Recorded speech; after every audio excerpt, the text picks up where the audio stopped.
Jumat Indah menyambut Sabat kembali hadir menemani Anda dan keluarga bersama saya Pendeta Muda Dedi Kurniawan. Semua penulis Injil menulis laporan peristiwa yang sedang viral di Betania karena ada seorang wanita pendosa datang ke pesta dengan menangis. Dia hampir Yesus, lalu mengurapi kaki Yesus dengan air mata dan minyak wangi yang mahal. Sementara para penulis Injil yang lain, yakni Matius, Markus, Yohanes, menyorot komentar para netizen bahwa ini adalah bentuk pemborosan, tapi Injil Lukas sama sekali tidak melaporkan komentar-komentar tersebut.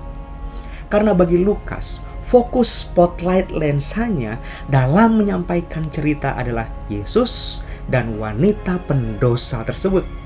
Seperti kata anak zaman now, komentar netizen mah nggak penting.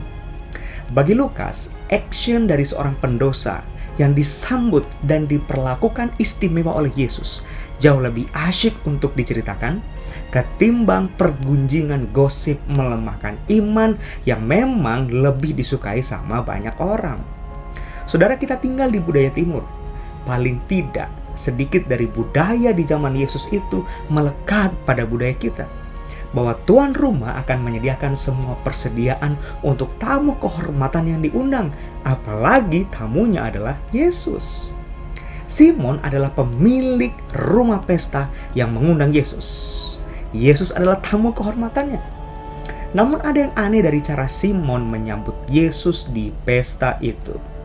Dalam catatan Lukas 7, Matius 26, Markus 14, dan Yohanes 12, Simon tidak memberikan Yesus air untuk membasuh kaki. Simon juga tidak memberikan ciuman khas orang timur, cipika-cipiki, ketika menyambut Yesus. Dan Simon juga tidak menuangkan wewangian untuk menyambut Yesus seperti yang biasa dilakukan oleh tuan rumah menyambut tamu kehormatan datang ke rumahnya. Menurut Talmud, yaitu literatur yang menjadi sumber utama peraturan dan cara hidup orang Yahudi, ini adalah dokumen dari hasil diskusi para rabi terhadap teks-teks yang ada di dalam kitab Taurat, yaitu Talmud Ketubot 96 menulis, "The followers of a great teacher were expected to perform many personal services for him, but according to a rabbinical saying, all manner of service that a slave must render to his master, a student must render to teacher, except that of taking off his shoes." Saudara bisa lihat, pantaslah apabila Simon gak mau buka kasut Yesus dan cuci kaki Yesus, karena itu dianggap pekerjaan yang terlalu rendah. Simon ini orang Farisi, come on, status sosialnya tinggi. Mau nunduk dan melepas kasut Yesus lalu mencuci kakinya.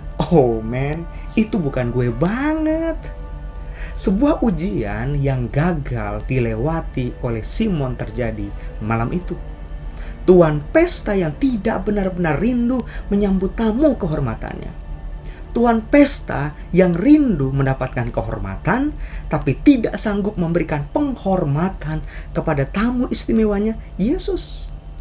Saudaraku, banyak orang Kristen yang karakter dan modelnya ini sama seperti Simon.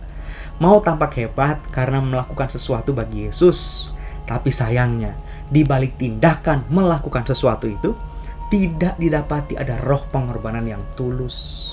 Tidak didapati ada roh kerendahan hati, karena motif melayaninya didasarkan pada nama besar bagi dirinya. Apa untungnya bagi saya menuangkan minyak mahal ke atas kepala Yesus? Apa untungnya bagi saya mengurapi kaki Yesus? Apa untungnya bagi saya mendonasikan uang bagi pelayanan gereja? Apa untungnya bagi saya terlibat dalam pelayanan ini dan pelayanan itu? Apa untungnya bagi saya? Petang ini kita belajar sebuah pelajaran penting, bahwa di dalam melayani Yesus tidak ada yang namanya saya, karena melayani itu tentang Dia. Saudaraku, sebelum kita dapat dan sanggup melayani, sesungguhnya Yesuslah yang lebih dahulu melayani kita. Bukanlah kebetulan Sabat yang penuh dengan berkat ini beriringan waktu perayaannya dengan perayaan Natal yang dirayakan oleh banyak orang Kristen. Kita diingatkan pada Natal yang sesungguhnya, karena Natal adalah refleksi dari pengorbanan Yesus, seperti pengorbanan wanita pendosa yang memberikan persembahan terbaik bagi Tuhannya. Bukankah itu yang Yesus lakukan?